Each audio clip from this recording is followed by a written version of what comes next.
Oh, there we go. Oh, rise and shine for the start of this. They're going in COVID Freeland, and just about COVID Freeland next door. Peard and myself coming to you from Te Atatū.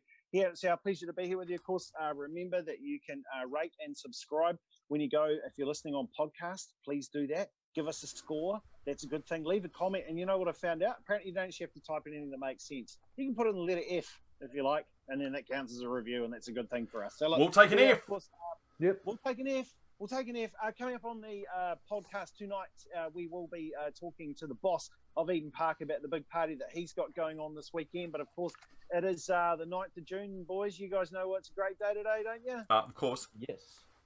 9th of June, that's right. It's the 40th anniversary of the night that Richard Pryor got so high that he covered himself in 151 proof rum, set himself on fire and ran down the street.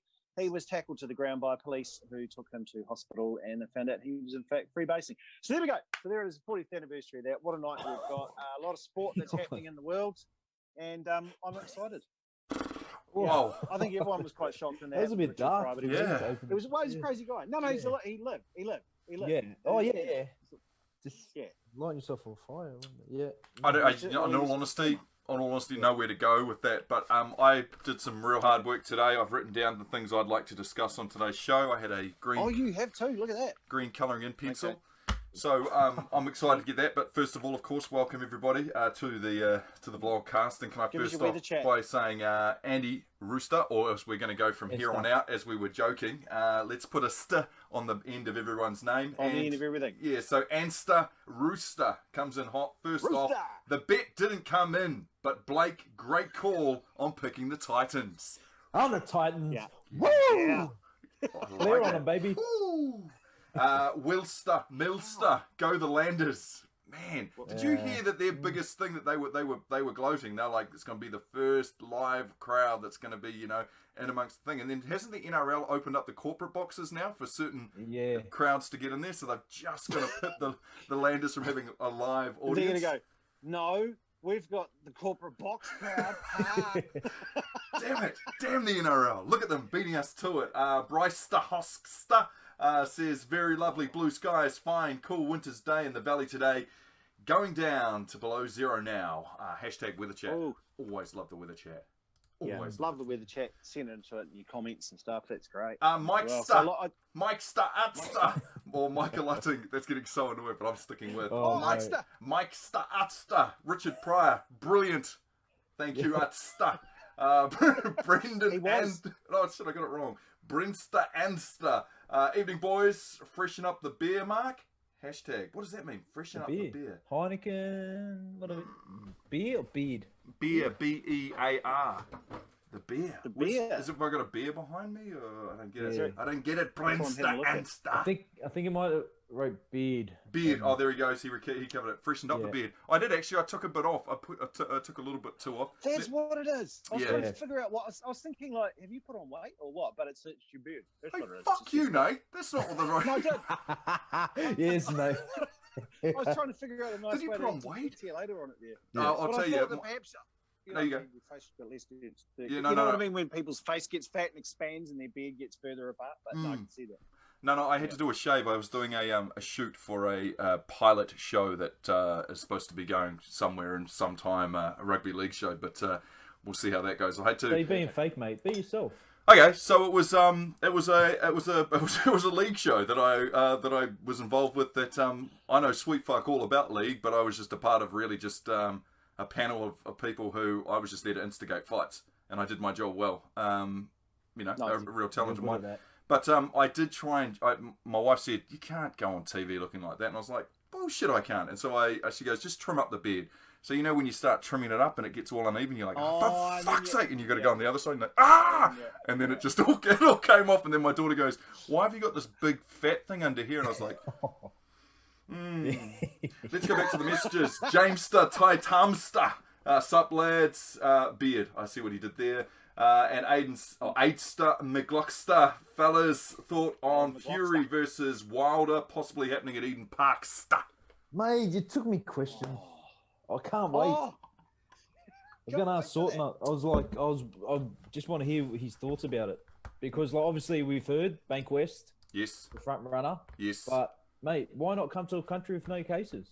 That's what I think too, mate. Yeah. Eden Park. And you know what? I'm going to go ahead and think that Nick thinks the same.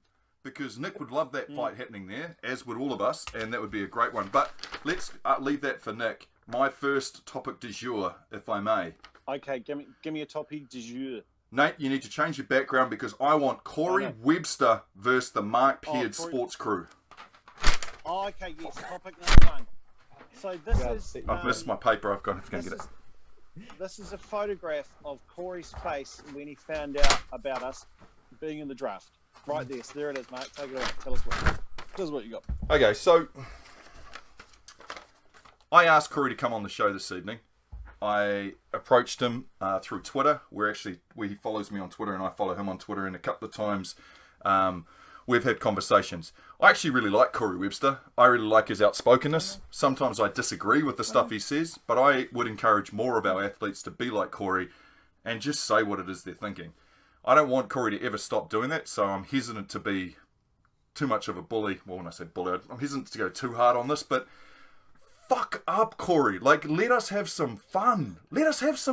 Like, I get it. You put your... That's quite harsh to go there. Sorry. Well, Corey, you know what I mean? Like, don't fucking wreck everyone's fun. I understand that you put your heart and soul into playing basketball for this country and doing the right thing, and it may look to you like it is... not going your way. Now, Corey said he would come on the show, but he couldn't come on tonight, and I don't have. We're too full to do anything during the week. So I said, "Don't worry about it. That's cool. Just so you're aware, I had put my name in the draft. NATO had put his name in the draft. Blake faked too much and didn't even get his name registered into the draft, which is pre-selected. Oh, you're pre-selected. Bet he is too. But look, we understand that the NBL isn't going to be holding a proper season like it usually would had COVID not hit. Now, like any other company right now, they are scrambling to try and put something together so they can make some kind of profit or even make any kind of money or, I guess, get something out there so that people can see basketball. The draft idea, it's very different. And the cream will rise to the top. The cream will rise to the top. We're going to get to a place where the proper players will get drafted and the proper players will end up in the teams and it'll all look like it is. In the meantime, though, for those of us who are looking to have fun, and you do know this isn't an official, like, kind of NBL proper season. It's not going to be the proper length. It's going to be a 6-week tournament. It's all going to be held in one place. It's going to be a draft. It's very, very different to the stuff that you sweat and bled and sweat for to build. I get that. I can get why you're doing that. But you've had your say, and you've come out and you've said so you're strongly against the fact that all these people are taking the piss, or however you put it. I'm just one of those people who are like, cool, we hear what you're saying. Now get on board and let people... enjoy a bit of basketball. Get on board and support it because your name behind it now would be so much better than standing on the backside going, oh, no, it's terrible, it's terrible. Like, I've never been more interested in the NBL, and I know it's not a proper NBL product, but I've never been more interested in it now as an NBA fan to see what a draft would look like, to see what the teams come out looking like, to watch and engage in the league. So let everyone have their fun. I reckon it's, like we said, a great idea because on the back of that, Mark, we're talking about players. Obviously, the journalists might be good, but then Hugh came on the show the other day and said there was a bloke he played basketball with in the local league and then obviously got locked up, I think he said. And now he's come out and he's in the draft. He's got a chance. And he reckons he's one of the best players he's seen and could have been a Tall Black. So why not give this bloke a chance? And we don't know what you two can toss up. Oh, yeah, might take the piss, but mate, I've seen you dunk the ball. You seem it wasn't a regulation hoop. I'll be honest with that. Reg Numster, can I just say, Reg Numster. I used to play with Reg, and he's watching at the moment. Reg and the Rising Suns. Reg is a Gizzy legend. Like Reg was the guy who everyone grew up wanting to be like, and Reg still is that guy. A wholesome man from the East Coast / Gizzy, Gisborne Rising Suns. I don't know what dahaha faster means, but I'm thinking he's agreeing with the fact that let's just get him behind the NBL. You're sorry, Nate. Oh no, I think he was teasing, laughing at your fat face. Oh, when I said that by accident before. There's no. Total format. I thought with that too. I think one of the things is that this is the most interested New Zealand has been in the NBL for a really long time, and I'm which might be hard for NBL fans to hear, but it's true. And it's like what you want for any of your sport is to appeal to people who don't normally watch it, like, I mean, like, let's say, because I've watched mixed martial arts for years, right? I hate those people that do who's this guy who's a casual, you just know all of that.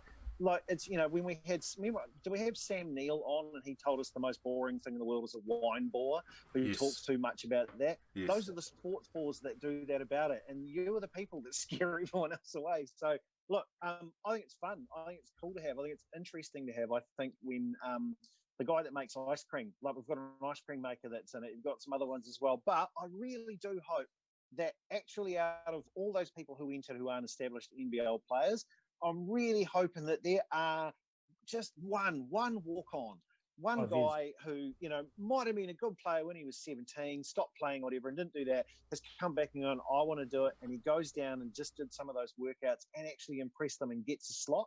Like that, if one of those walks on, I think that's an awesome story. And that's like that thing which makes people love the league even more, because that's someone who walked on. And that is the dream for those of us that aren't athletes. That is the dream that something like that could happen. That's why they make dumb movies. What was that movie, Rudy? Yeah. Or the one with the kid with the shoe that he found and all of a sudden became a pro, because that was Cinderella. People, that's the way that they would get there. Yeah. Cinderella. That wasn't a sports movie, Nate, but I know the one you're talking about. I think a time and place. I understand where Corey's coming from, and it's easy enough to have a go at Corey when he's not here to defend himself, but I was interested in having him on, and I was going to sit there and listen to his case. Like, if you built something that you worked hard for, and you saw goofbags being a part of a draft that was supposed to be a part of the NBL, I can understand that for a bit. But then when I realise I know, but then when I realise it's a 6-week tournament and it doesn't have the Saints and it doesn't have the Hawks and it doesn't have this, and the NBL is struggling just like everybody else, I would then suggest to the people who are against it to go, like, I read a tweet today where there's this dude who's going, this is gonna ruin the entire NBL. Like, there is going to be no NBL after this because it's just absolutely, this is the downfall of the NBL as we know it. And I was like, what do you mean? Like, what are you on? What? You know what? The NBA is the ultimate, right? If they did this and Joe Public could then become a part of the draft, then yes, that would probably be the downfall of the NBA and its legitimacy. But this is not the end of the NBL's legitimacy. They're doing everything they can to be relevant in a time where people are looking for a place to look. In a time when we have cardboard cutout crowds, we have South Korean baseball with sex dolls in their crowd by mistake. We have leagues that are going to hibernation. You know what I mean? We've got all this as well. 2020 is going to be just that weird year, okay? Everything is weird. We've got UFC guys fighting and they can hear the commentator and they change what they're doing because they're doing things that are different as well. It's just an odd year, and quite frankly, I want to applaud the NBL. I think it's cool. It's interesting. And you know what? Mate. Like, me entering with it, I've got my email. I think it's great fun. I've told like 20, 30 people who wouldn't care at all. They're like, oh, is it in the NBL? Oh, cool. So they it's the most I've seen the NBL be tweeted about. Do you know what I mean? Yeah, like, it's been the topic of conversation for a lot of people, and I know a lot of people will be interested in the draft and see who goes where, and a lot of those players won't be known, and they'll be looking for the disappointment on our face. If, for some crazy reason, we are drafted, they'll be looking for that disappointment. It's an organic growth period for a league that is looking for something to grasp to, and it would help if some of the most prolific players in this country and players who we respect and enjoy watching when they actually are out on the court actually got him behind it and gave it a push. That would be my thought pen. Sorry, I've been blabbing. I should be checking to make sure that Nick Sautner hasn't rung through. I might be a little worried. They might have seen me. They might be worried, and they go, "Oh, that guy." And let me warn you, I'm deceptively slow. So yeah. Just in Corey's defence, again, he did say he would like to come on the show tonight. Didn't work because he wanted to run some stuff by the NBL before he made an appearance. But training. Like I said, we got stuff coming up this week that we can't wait around. It seemed to be the right time.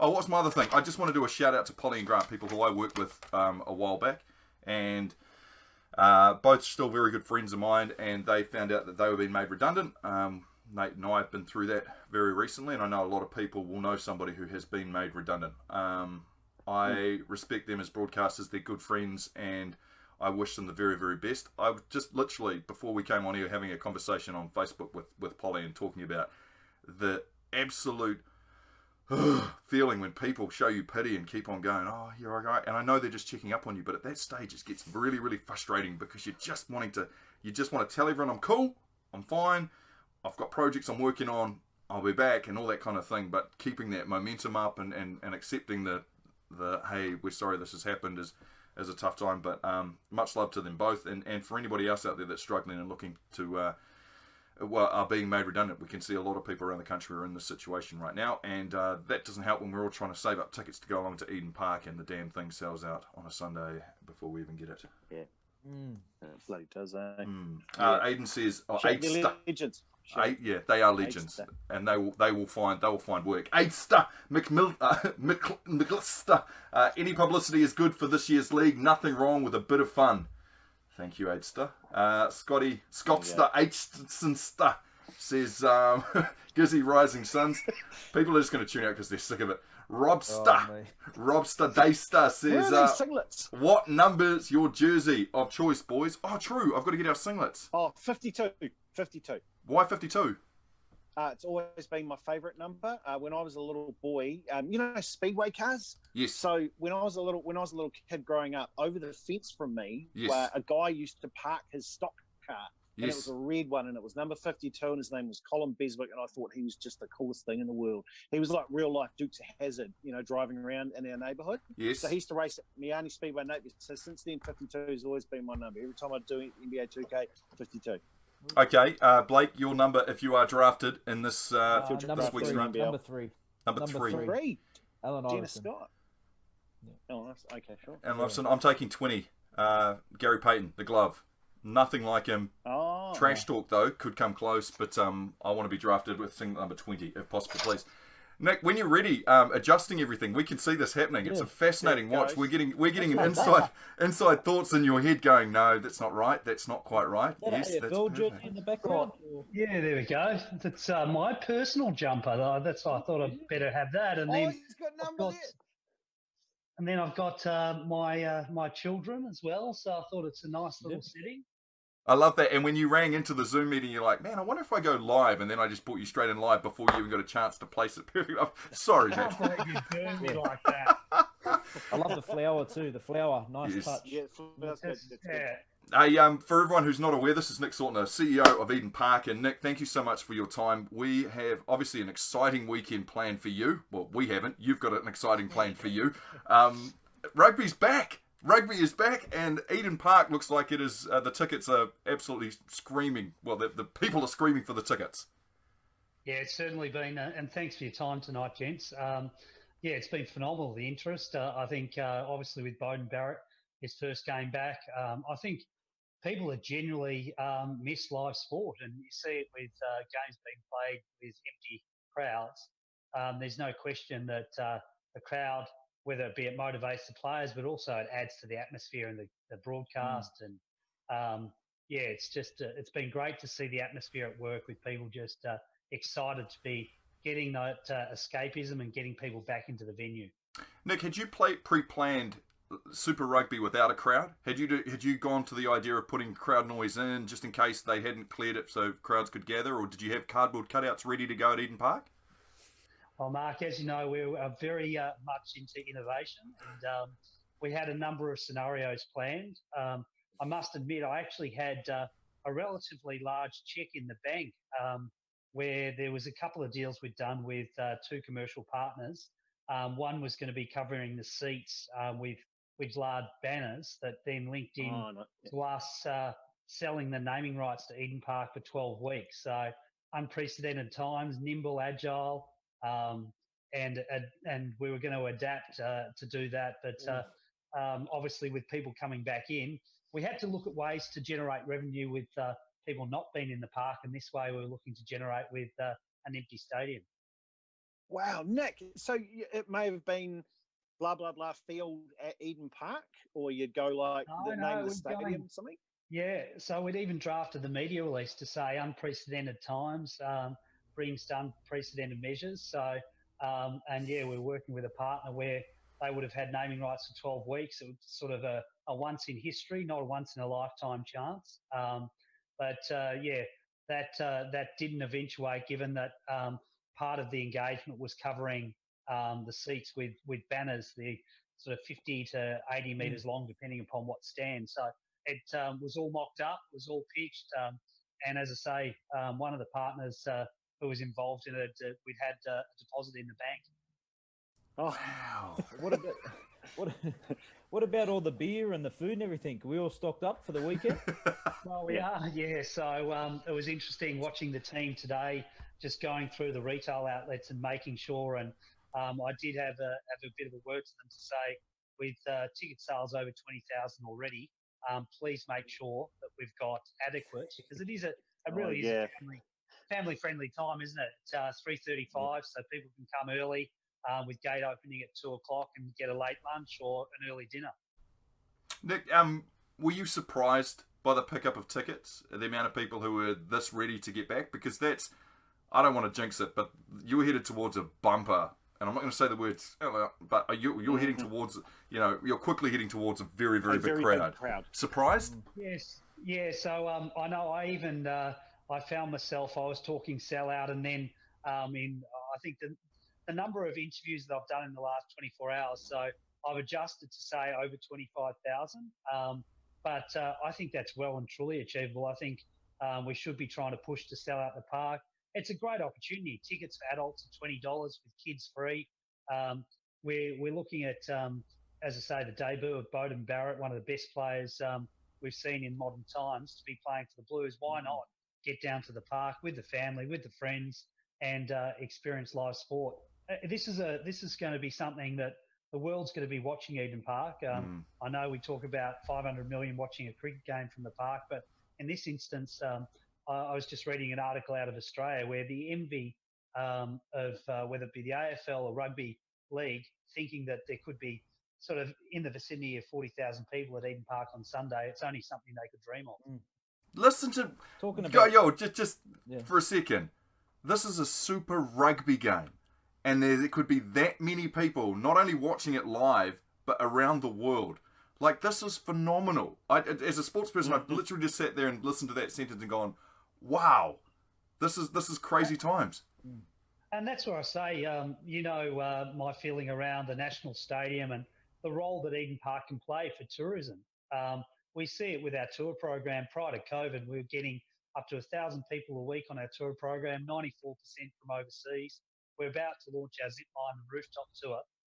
But this is what we can do for the local economy. Talking to the shop owners in Kingsland, it's been really challenging for the hospitality sector. And so to be able to get potentially 40,000 people in Kingsland and Dominion Road leading into the rugby on Sunday, it's just going to be massive for the community.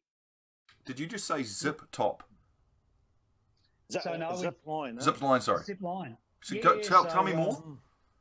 So we've the rooftop walk has been completed, and later this week you'll get a glimpse of that. We did some filming this week, and then the zip lines part 2. Now it would have been completed, but obviously with COVID-19 and the impact on international tourists, so people will have the opportunity to do a rooftop walk during events at Eden Park, potentially the zip line as well.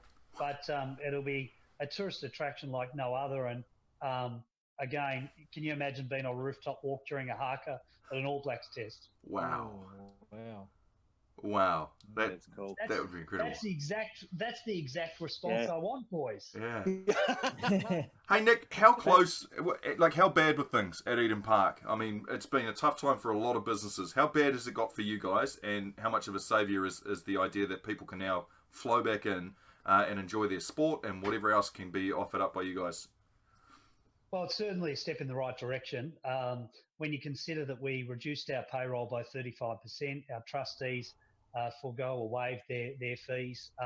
So that meant a reduction in hours. It meant a reduction in remuneration, and also the disestablishment of roles. What we did try and do is deliver roles into hibernation rather than make the roles redundant, because we knew coming out the other side, next year we've got 2 Women's World Cups to Matatini.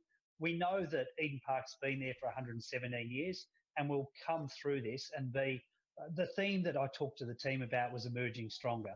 You know that from my perspective, we've got too many stadiums in Auckland. We need to consolidate content at the National Stadium.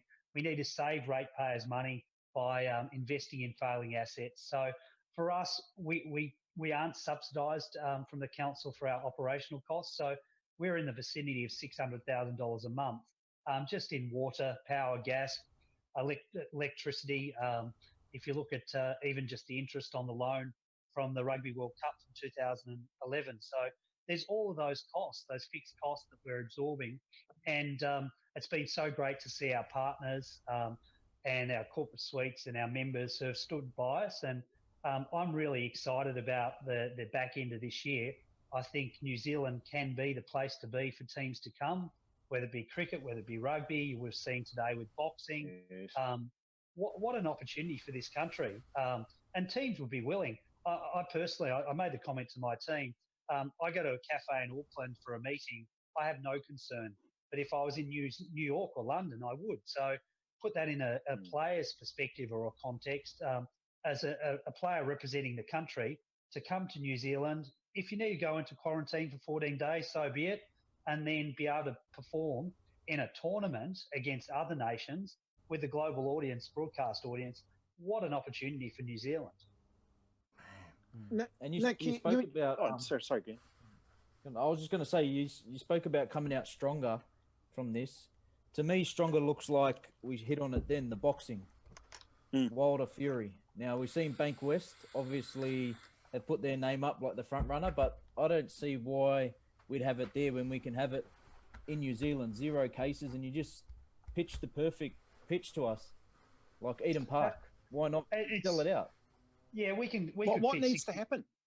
Well, we could fit 60,000 for that event. It comes down to dollars and cents. And so to give you a context, the West Australian government, they're putting up in the vicinity of $40 million a year to attract events to the new Perth Stadium. That's what's been publicly reported. You look at Victoria investing tens of millions in whether it be the Grand Prix or the Melbourne Park precinct for the Australian Open. Obviously, New South Wales has been sort of trying to catch up to Victoria in terms of their ability to attract events into their facilities. And obviously at the moment, with a number of facilities being redeveloped, there's presented opportunities for other markets like Brisbane. But I gave the example earlier today to my team. Te Papa received $18 million of government funding during the lockdown. Eden Park has received zero. And Te Papa is a national museum. Eden Park is a national stadium. And so for me, when you consider the events, even during my tenure at Eden Park with the British Lions and 30,000 people travelling with the team, think about the economic benefit that's delivered in the hotels, restaurants, bars, and the brand New Zealand and Eden Park. Then you look at the cricket, 500 million watching the cricket on Indian Republic Day. So we're able to really tell a great story and deliver. Our venue is as good as any that I've experienced. Yes, there can be improvements, but we're a fantastic venue and a venue of choice for hirers. Hirers are reaching out to us, but we do need that support, whether it be from council and government. We understand it's a really challenging time for the nation in terms of finances, but I know what stimulus there'd be with 15,000 flying across with a Trans-Tasman bubble. A lot of Brits in Australia just watching some of that Fury sort of imagery from replicating that in Eden Park. I was so bold today as saying I think it could be the most memorable event at Eden Park in our 117-year history. And we've had 2 Rugby World Cups and a cricket semi-final. Mate, you're a go-getter. Have you gone fishing to say things like, okay, here you are, professional sports league, Serie A, you could play your final at Eden Park, or what about football? Have you gone and been proactive that way to invite them over here? We've expressed, obviously, an option out there. Generally, it's through our hirers. So whether it be through a New Zealand Rugby, New Zealand Cricket, or even Football New Zealand. So we're putting our hand up and saying we've got a venue available. There's no question that at some stage our borders will be opened, whether it be for a Trans-Tasman, or we've seen it with Avatar filmings, or we know that at some stage the America's Cup teams have got to be able to come in for that event. So it does present an opportunity. We've flagged it to both AT and central government that it is certainly a desire from our side because we understand the economic benefit. To put it, I'm sure you'll be interested in this one, that Dominion Road Business Association did an economic study arising out of the last Bledisloe Cup. $500,000 was spent in the street on the day as a result of the Bledisloe Cup, year-on-year comparison. So that's one street in Auckland gets a $500,000 injection. One And street. that's for the Wallabies too. Well, maybe it was all the Aussies. Gotchas! What a draw card, mate. It was all the Aussies drinking and drowning their sorrows. Mate, that was after we were up 1-0, and then you go to Eden Park where you got pumped. Yeah. Nick, you know what pricked my interest then? It was when you were talking about Te Papa getting $18 million. Two things pop into my mind straight away. What the hell do they need $18 million for during a lockout and no one's going there? And two, what is it that you need sports fans and people who want concerts at Eden Park to do? Because I feel like you're out there, championing the cause and trying everything you can to diversify what Eden Park offers, not only New Zealanders but people coming in from overseas. And sorry, I'm gonna drag this out a bit, but something that's really stuck true to me when we've had guests on is we had John Kerwin on a few weeks ago now, and he was talking about how New Zealand doesn't really have a national dish. No one's really kind of championed our lamb and cooked it a certain way that anyone who comes into the country, you could go, you've got to go to this restaurant and you've got to do this kind of lamb, and you can get it anywhere in the country. We're just not good at that. However, we have someone like yourself who's got the balls to take Eden Park, call it the national stadium, which I know pisses some people off around the country. Like, why do you get to be the national? But it's true. You've got a piece of history here. So much so that great French rugby players have started a designer label where it's called Eden Park because of the nature of our rugby, the nature of New Zealand as a country, and they love it so much that they create a designer label. You're doing that. You're championing this cause, but it seems like then you need a whole army of people to go, yes, Nick, what is it you need kind of from the general New Zealander who is a fan of sport and a fan of concerts and stuff like that to stop spending money in Te Papa, 18 million, and get in behind this cause? What do you need from us? I think a lot of the time people just don't understand the true picture. So the amount of times we even still see it today, where it talks about Eden Park got a bailout of 63 million. That's not the case at all. We pay interest on the debt. So it's the misinformations that occur. We are a facility, and this is another one that I spoke to my chairman yesterday regarding. So Sunday night's game, we can't hold. And you say, what do you mean? And I say, well, we cannot hold a night game on a Sunday. And you say, but it finishes at 5:15. And under our resource consent, a game that finishes at 5:15 is classed a night game, and we can only have games finishing half an hour before sunset, and sunset's at 5:11 on Sunday. So we're now rushing through to get a resource consent to be able to hold the game. Now, I'm not being critical of the officers within council. They're working through it. But there's a significant now cost for us to get a resource consent to hold an event in Auckland that is going to be seen globally. Now, I could turn around and say, okay, sorry, NZR, we can't actually hold the fixture because we don't have a resource consent. Now, I'm 42, and even if I was 82, I'd be pretty comfortable living around the park like the 97% of others who support us that say, listen, is it unreasonable to think that Eden Park, the home of rugby, can't hold a fixture finishing at 5:15 on a Sunday? I think most people would think that that's ridiculous. Yeah, I would, especially when I look at my house value. I'd be like, oh, yeah, no, that's cool. I'm a multi-millionaire living here, so... I can't imagine that someone would Karen to call the police to go, yes, there's lots of them. I can hear them. They're having a game, and they're 4 minutes late. The sun's about to come up. I can't bloody imagine. Hey, with this coming back on that, one of the cool things is like a lot of people work at Eden Park, from top to bottom of that. About how many New Zealanders are going to be employed at Eden Park on Sunday? Would you have an idea? Yeah, so for a sellout All Blacks fixture, it's up to 3,000 employees, and that's from traffic management through to cleaning, catering, security, customer service, pack up and set up. So it's significant. And I was talking with one of our cleaners today, and she said, we love our Eden Park. She was just so proud to be back, so excited. She said, I'm not going to sleep on Saturday. And that's why I feel privileged to do the role that I do, because we've got such a loyal whānau that really take pride in delivering events. Most people come, they see in recent times the Blues win, they see the All Blacks win for the last 26 years, and they don't actually understand the detail that goes into delivering that escapism and those memories. If I said to you all, give me a memory at Eden Park, I'm sure you'd have numerous, but the number of people when I talk about I'm CEO of Eden Park, they say I was there for Grant Elliott's 6. I was there when Richard McCaw held up the cup. I was there when. And they're the sort of the special moments that you remember with your father, mother, sister, brother, your friends and family. Nick, can I ask a question? And I know that you're a humble man, so you're probably not going to want to talk too much about it, but you've won a couple of awards recently about being creative with the space that you have with Eden Park, right? You've got your glamping set up. You've got your G9, which is the golfing, which I've had a lot of fun doing. You're creating memories in different ways and utilising the space. You can't be accused of sitting on your hands and just running a park. And recently there's a few awards. Now, I should have done more of my research, but I've just thought of it as you've been doing there. So what is it that you guys have beaten? Or who have you beaten out? Because some of the stadiums I saw that you'd beaten out were pretty cool. And what was it that you'd won?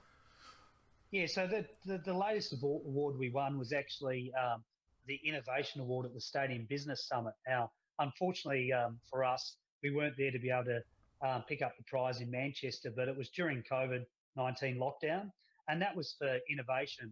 And we went against the new Tottenham example, the new Tottenham Stadium, Levi Stadium, new Golden State Warriors, etc. But what it demonstrated was the fact that thinking outside the square, stadiums all around the world suffer from underutilisation. If we were a toll road or an airport and we're operating at 95% idle capacity, I wouldn't have a job. And so what we've been able to do over the last few years, whether it be the City Mission Christmas Appeal or the Life Flies Big Sleep Out or Powerade G9, demonstrate that you can actually, this is a blank canvas. This is an opportunity for us. And ironically, one of the images on the wall back here was a street artist that I'd seen with my wife on our honeymoon in London. And I commissioned him to do that piece of work. And then I reached out to him and said, I want you to come to New Zealand, to the home of the All Blacks, and put some installs at the venue. And he couldn't believe it. He'd always dreamt to come to New Zealand. And so we did this deal. And as you know, he'd just done a collaboration with Banksy, but street artists don't really normally let their name known. So here's me booking a flight with our airline partner to someone that I'd never met, who I'd never seen his face. And he rocks up at the airport, and my wife and I have become now great friends with him. And he did some installs at the park, and it was really to demonstrate that we are more than a cricket and rugby venue. We are a blank canvas, and we should be able to have women, men, boys, girls, musicians, sports people perform at the National Stadium. Now, you gents, I mentioned earlier about Te Matatini, the Kappa Haka Festival, once every 20 years coming to Auckland, and it's at Eden Park.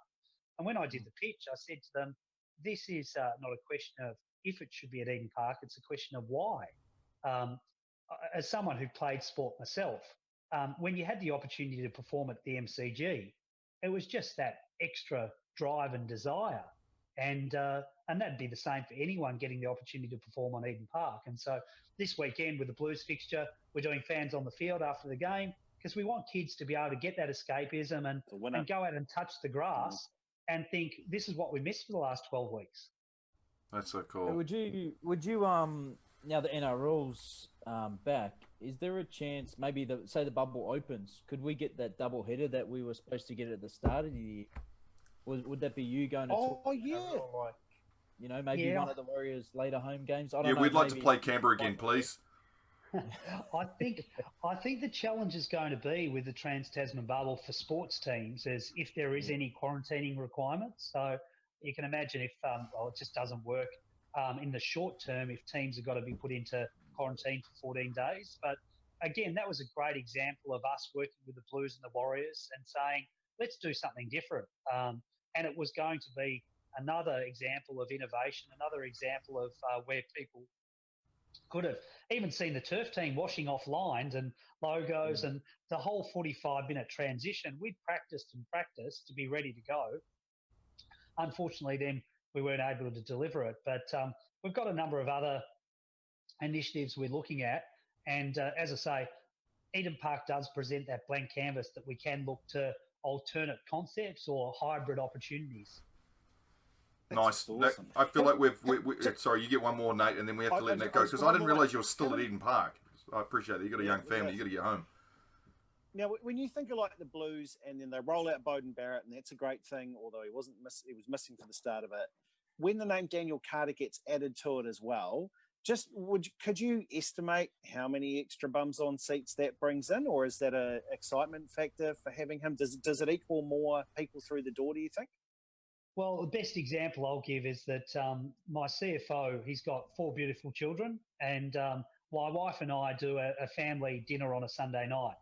And one of his second son's doing commerce at university, comes home from Farmers on Sunday, and we were talking at dinner about the Super Rugby.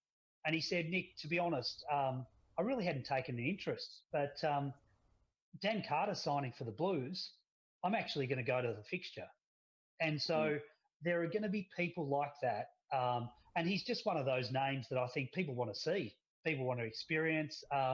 And that's whether it be for the Blues. And I asked one of my staff, I said, name a front of jumper sponsor of any other Super Rugby team.